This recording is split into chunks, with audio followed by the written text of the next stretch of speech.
On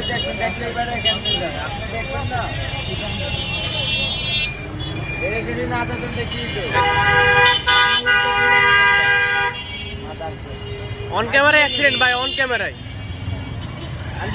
অবস্থা, cycle কি নষ্ট হয়ে গেছে নাকি? সাইকেলে তো কিছু হয় নাই, এটা খামটাম হয়েছে নি ভাই? আমি ব্রেক না ধরলে তো হুন্ডা সহ উড়ে যায়। ভাগ্য ভালো মেয়ার আটকাইছে আসে, আপনি যদি দূরে আসেন নাই ছিল। আমি তো বামে যাবো দেখে আসতে আইছি। কি একটা অবস্থা।